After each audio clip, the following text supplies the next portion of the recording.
tergantung agenda setting dan framing yang dimainkan. Agenda setting itu adalah bagaimana redaksi media memotret. Lah framingnya apa? Apakah framingnya hitam putih seperti ini? Lah yang sekarang framing media itu bahayanya kalau kasus ini dibawa kepada SARA. Ini bahayanya. Sebenarnya tidak ada kasusnya SARA. Kasus ini menyangkut kredibilitas seseorang tokoh politik.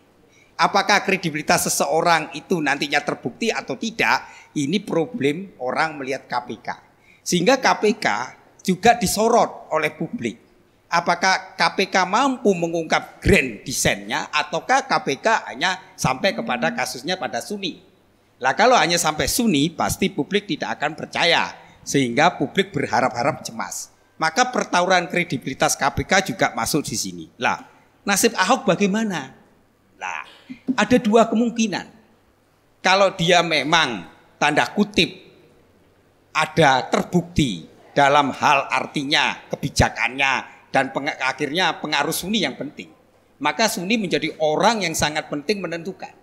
Kalau dia tidak terbukti, nama Ahok semakin populer, nama Ahok semakin sulit ditandingi dan kemungkinan dia menjadi tokoh besar dan dia bisa menjadi orang satu di republik ini. Karena apa? Karena dia menjadi heroisme, menjadi tokoh hero. Lah menjadi tokoh hero itu akhirnya menciptakan apa? Menciptakan gambaran publik bahwa sosok Ahok ini memang sosok orang pemberani, sosok orang yang jujur, sosok orang punya integritas, sehingga Ahok itu menjadi dalam mitosnya adalah orang yang tidak bisa disentuh. Karena dia adalah orang yang punya yang namanya trust yang kuat. Lah problemnya kalau Ahok terbukti dalam kasus ini misalnya kebijakannya menyimpang, maka dia akan tamat riwayat politiknya. Kasus ini pernah terjadi kalau kita melihat belajar dari studi kasusnya Nixon dan Kennedy, itu kan sama.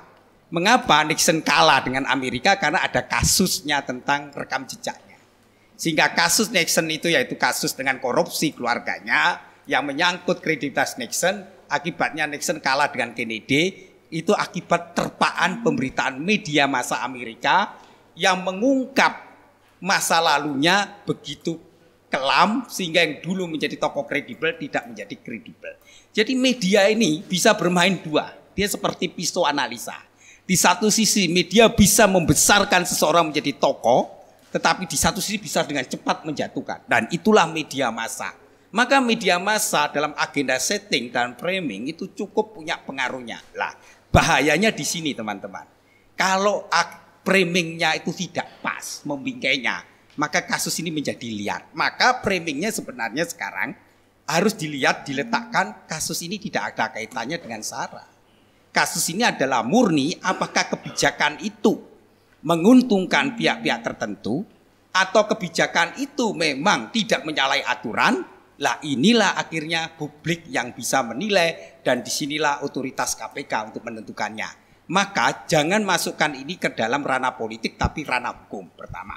Yang kedua, kita melihat persoalan lingkungan hidup ini semakin merusak peradaban bangsa ini. Dan lingkungan hidup ini menyangkut hajat orang hidup banyak. Maka saatnya sebenarnya Pak Jokowi harus punya keberanian seperti kemarin dia mengatakan moratorium terhadap sawit dan tambak. Maka moratorium terhadap reklamasi menjadi kebutuhan yang utama kita agar apa? Seperti cita-cita Pak Jokowi, laut itu menjadi poros maritim.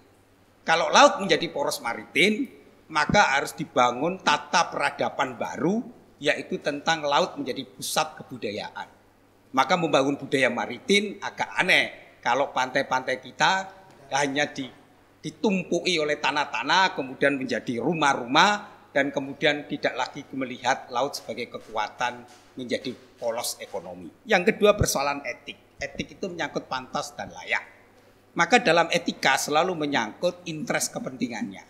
Maka etika itu menurut Agustinus adalah membawa kebahagiaan, kesejahteraan bagi semua orang. Jadi kalau kebijakan itu merugikan orang kecil dan lemah, maka dia sebenarnya melanggar etika. Karena etika itu menyangkut kesejahteraan, kebahagiaan bagi semua orang. Maka Thomas Aquinas mengatakan, pemimpin yang tidak menyejahterakan rakyat atau pemimpin yang kebijakannya menyimpang dari norma edume, yaitu kebahagiaan, dia itu seperti singa yang menerkam sehingga dia tidak membawa kepada yang disebut bonum communio. Lah pertanyaannya adalah apakah di semua bentuk-bentuk, tidak hanya di Jakarta, di Bali juga terjadi, di Makassar juga terjadi, dan di Kepri juga terjadi, dan pemainnya satu nama. Jadi ini sebenarnya sama, pemainnya juga sama. Lah persoalannya adalah persoalan tentang keadaban publik itu. Apakah keadaban publik kita itu sudah hancur sempurna, dikuasai oleh kapital, sehingga kapital itu bisa mendikte kebijakan-kebijakan pemerintah, ataukah keadaban bangsa ini harus dipulihkan? Maka demi namanya konstitusi, dan demi yang namanya visi Pak Jokowi tentang maritim, dan kedua tentang nawacita, dan revolusi mentalnya, maka layaklah kalau persoalan ini ditinjau ulang, sehingga proyek-proyek yang menyangkut proyek-proyek tentang perusakan lingkungan hidup dan hutan menurut saya harus ditinjau ulang. Dan terakhir ingin saya katakan, akhirnya dalam komunikasi politik itu terjadi sebuah pertarungan. Siapa yang mempengaruhi, siapa yang dipengaruhi. Kekuatan pengaruh itu yang kuat. Sehingga akhirnya saya minta KPK jangan mudah dipengaruhi dan digiring oleh kepentingan-kepentingan tertentu, tetapi KPK harus masuk ranah hukum bukan ranah politik. Kalau ranah politik itu selalu akan terjadi tarik-menarik kepentingan. Maka kepentingannya yang terkuat adalah kapital. Kalau kapital mendikte kepentingan-kepentingan itu terjadi, maka yang terjadi adalah dalam komunikasi politik orang mengalami disorientasi dalam komunikasi itu.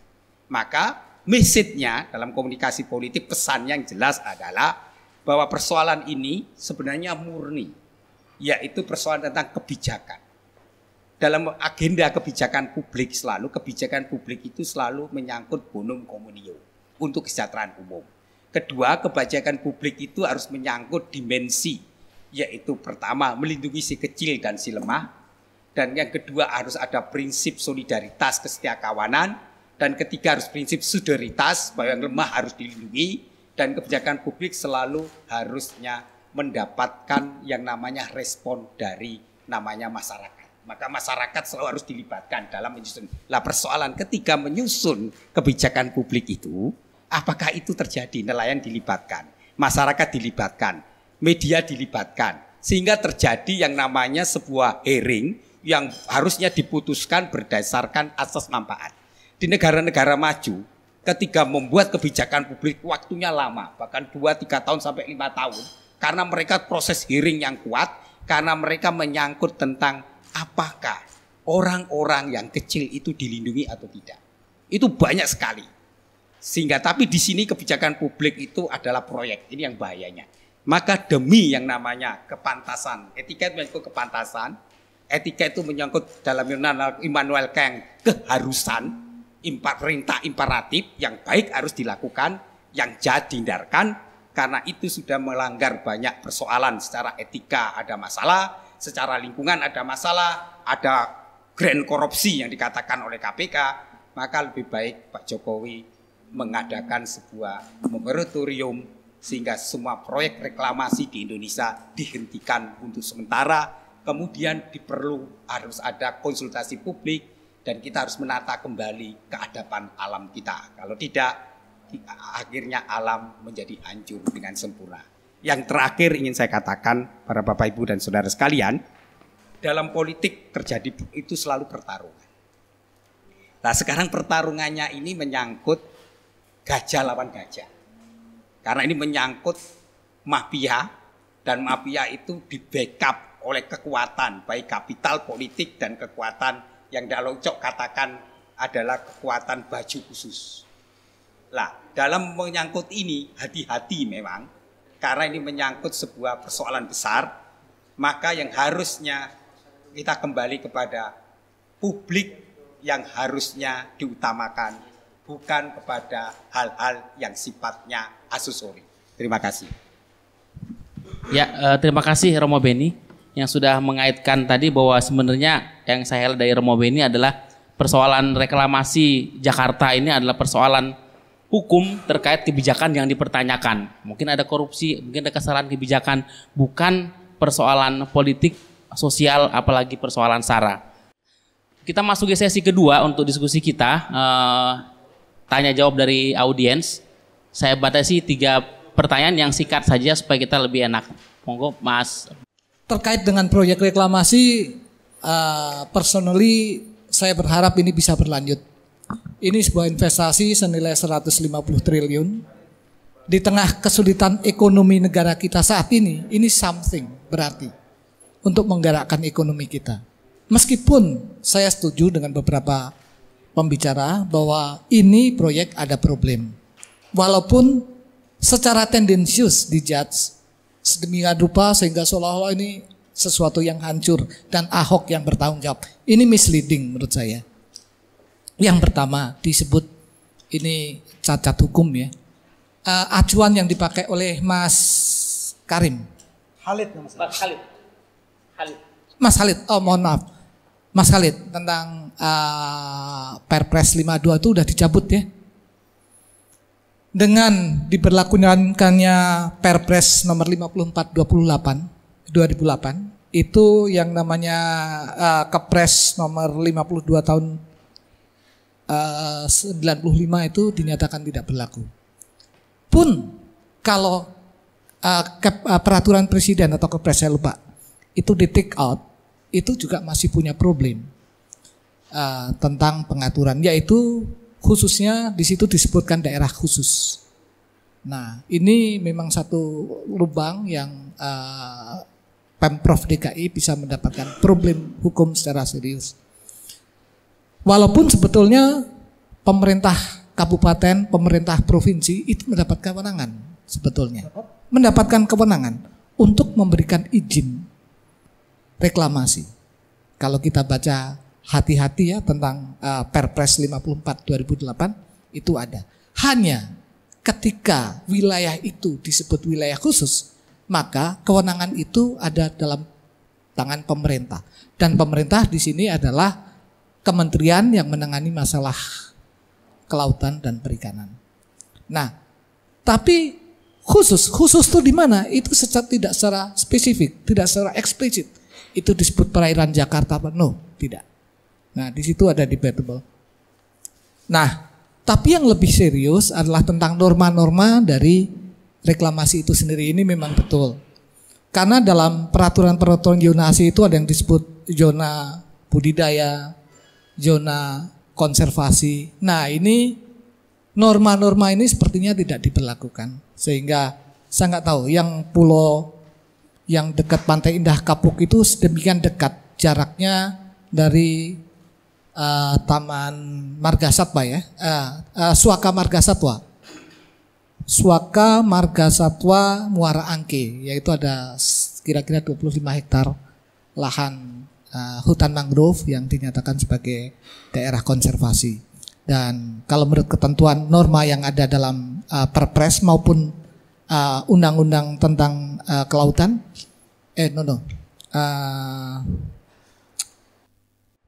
perairan dan pulau-pulau kecil itu harusnya berjarak reklamasi itu berjarak 300 meter. Nah, yang terjadi memang mungkin nggak sampai 100 meter karena bisa dibikin jembatan. Nah, ini saya kira problem. Apakah mau dibongkar? Nah, itu kalau bisa dinego lah biar. Tapi kalau berikutnya terus kemudian ada yang disebut cacat ekologis, dan kita juga bisa berdebat juga di situ ya. Kalau kita melihat perairan di sekitar Muara Angke itu, kebetulan sebagai wartawan saya sering main ke situ. Itu perairan sudah sangat busuk, sehingga membiarkan nelayan mencari ikan di situ itu adalah pelanggaran hak asasi.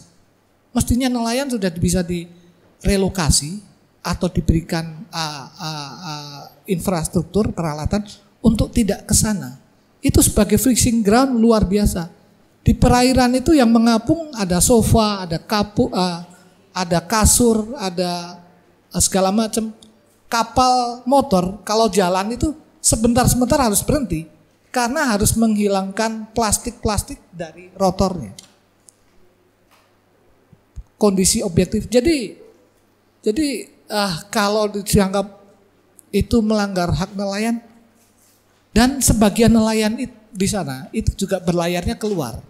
Bahkan mereka sampai ke Laut Cina Selatan kalau dengan motor-motor yang di atas 100 PK. So, poin saya adalah kalau kawasan itu disebut kawasan nelayan, fishing ground, saya kira tidak. Dan tidak boleh dijadikan kawasan fishing ground karena itu akan mempermiskin nelayan dan jangan-jangan juga ikan biota yang ada di situ selain sudah tidak ada juga sudah tercemar. Nah, poin berikutnya adalah spekulasi dari teman-teman itu akan mendatangkan banjir. Itu saya kira masih spekulasi. Buktikan, kita kan tahu namanya ilmu mekanika fluida.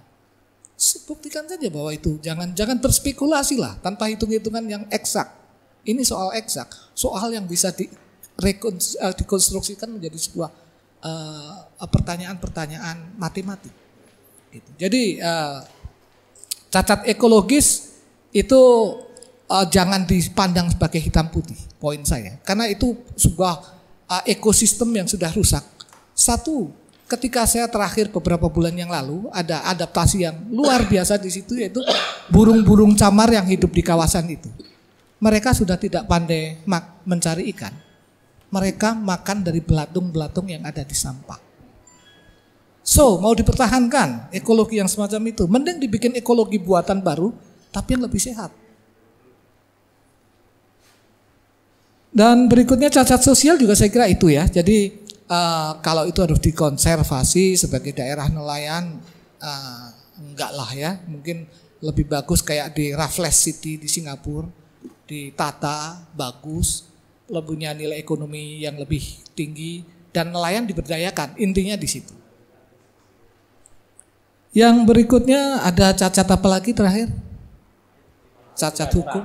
Cacat moral itu domainnya Romo Beni, ini saya nggak berani ngomong. Tapi kurang lebih apalagi kalau masalah ini kemudian dibawa-bawa ke persoalan SARA. Ini saya kira sebuah ajakan-ajakan yang jahat ya. Karena kebetulan saya hobi sejarah. Kalau saya mempelajari sejarah, konflik-konflik SARA itu bukan karena kebencian rasial yang muncul, tapi adalah rekayasa politik. Jadi please, kalaupun persoalan mau membela Ahok monggo, mau anti Ahok silakan, tapi jangan bawa-bawa ini pada isu-isu SARA yang saya kira akan berakibat yang buruk bagi kita semua. Terima kasih. Sementara itu. Ya, terima kasih Mas Putut.